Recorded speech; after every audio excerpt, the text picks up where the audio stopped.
सबसे पहले बात यूपी सरकार के बड़े फैसले की। दरअसल यूपी सरकार ने प्रदेश में एक बड़ा आदेश जारी कर दिया है जिसमें आधार कार्ड अब जन्म तिथि प्रमाण पत्र के रूप में मान्य नहीं होगा। नियोजन विभाग ने इस संबंध में आदेश जारी कर दिया है। इसमें कहा गया है कि आधार कार्ड में दर्ज जन्म तिथि किसी भी प्रमाणित दस्तावेज के आधार पर तय नहीं होती है, इसलिए इसे आधिकारिक जन्म तिथि प्रमाण पत्र के रूप में स्वीकार नहीं किया जा सकता। नियोजन विभाग के विशेष सचिव ने पत्र जारी किया है जिसमें यह कहा गया है कि नियुक्तियों, सरकारी सेवाओं, आवेदन प्रक्रियाओं और सत्यापन कार्यों में आधार कार्ड को जन्मतिथि के प्रमाण के रूप में इस्तेमाल ना किया जाए। आधार कार्ड बनवाते वक्त व्यक्ति की जन्मतिथि किसी मान्य दस्तावेज से सत्यापित नहीं की जाती। कई मामलों में यह स्वयं घोषित होती है। सरकार का यह फैसला भारतीय विशिष्ट पहचान प्राधिकरण के क्षेत्रीय कार्यालय के भेजे गए पत्र के आधार पर लिया गया है। यूआईडीएआई के मुताबिक आधार में दर्ज जन्मतिथि को प्रमाणिक नहीं माना जा सकता क्योंकि आधार बनाने की प्रक्रिया में जन्म का प्रमाण पत्र, स्कूल रिकॉर्ड या अस्पताल से जारी किसी दस्तावेज को अनिवार्य रूप से देना जरूरी नहीं है। यूपी सरकार के इस फैसले के बाद अब पक्ष विपक्ष के नेताओं और मंत्रियों की प्रतिक्रिया भी देखने को मिल रही है। मानना चाहिए था। आधार मान लिया जाता तो जनता को बहुत सुविधा हो सकती है, लेकिन अब 12 विकल्प दिए हैं, तो जब 12 विकल्प जब नहीं कहीं पर नोटिस मिलेगा तो जो 12 विकल्प मिले हैं उनसे पूरी की जाएगी, मेहनत पड़ेगी, लेकिन पूरा करना पड़ेगा। देखिए, वैसे तो ट्रेनिंग मिलना चाहिए उनको और समय और मिलना चाहिए। 1 महीने में पूरा नहीं हो सकता है क्योंकि ट्रेनिंग मिली नहीं।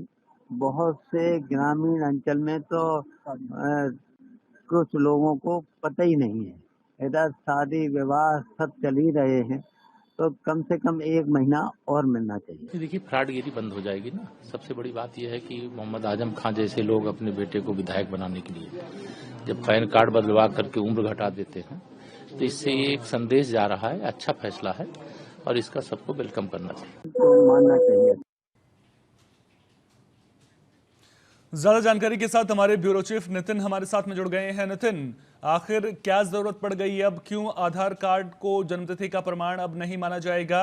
क्या कुछ इस फैसले के पीछे की वजहें हैं? क्या एसआईआर को ध्यान में रखते हुए यह फैसला लिया गया है या फिर वाकई में धांधली जो है आधार कार्ड के जरिए ज्यादा हो रही थी जन्मतिथि को लेकर के, इस वजह से यह फैसला लिया गया है?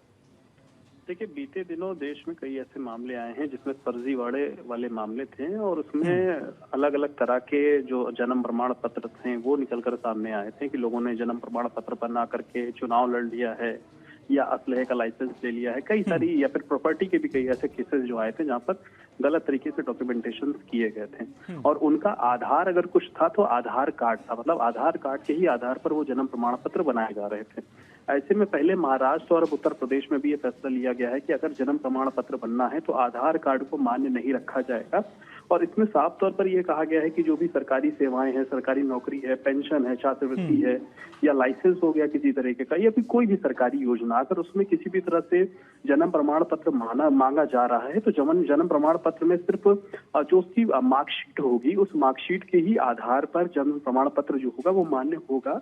और ऐसे में उसको कहीं ना कहीं जो आधार कार्ड को लेकर के जिस तरह से लोग सजग थे कि आधार कार्ड है तो सारी चीजें जो हैं वो प्रॉपर हो सकती हैं, लेकिन अब सरकार ने जब ये फैसला लिया है तो लोगों की भी समस्याएं अब बढ़ेंगी क्योंकि अब एक नए सिरे से उनको अपने नए कागज बनवाने पड़ेंगे। लेकिन दूसरी चीज ये है कि जो फर्जीवाड़ा हो रहा था उस पर कहीं ना कहीं रोक लगेगी।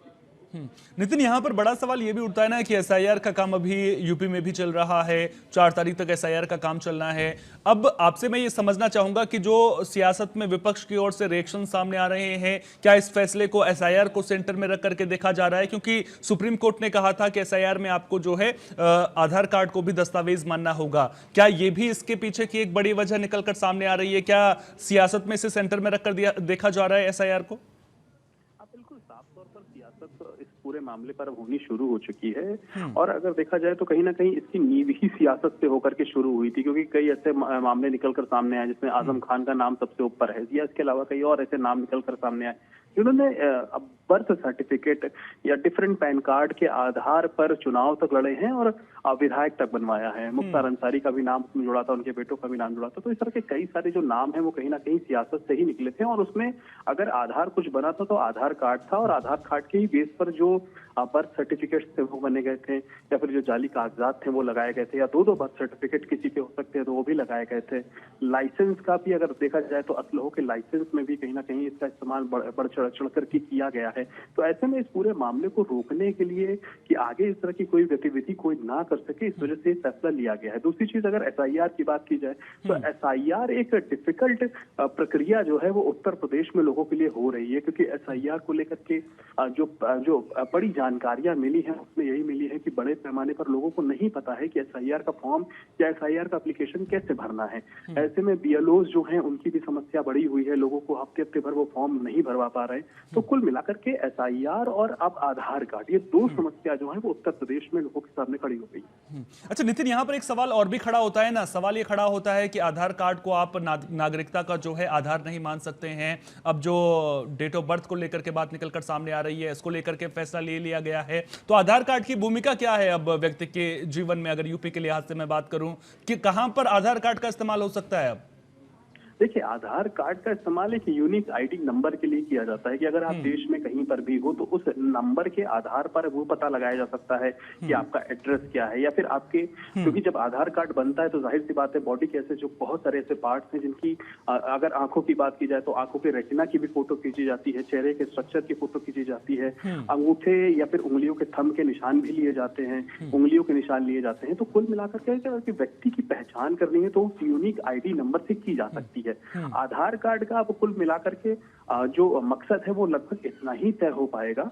और अगर दूसरी आईडी प्रूफ के तौर पर जैसे कि कुछ और, जैसे मान लीजिए बैंक में किसी को खाता खुलवाना है या फिर कोई और दूसरी प्रक्रिया है, तो वो एक यूनिक आईडी के रूप में ही मान्य होगा, बर्थ सर्टिफिकेट के रूप में वो मान्य नहीं होगा। लेकिन जब धांधली की खबरें सामने आ रही हैं तो उसके बाद सवालों के घेरे में जरूर जो है आधार कार्ड खड़ा होता हुआ नजर आ रहा है कि अगर फर्जी तरीके से आधार कार्ड बनाए गए हैं तो इस पर भी रोक लगाना बेहद जरूरी यहां पर हो जाता है। बहुत बहुत शुक्रिया नितिन, विस्तार पूर्वक जानकारी साझा करने के लिए।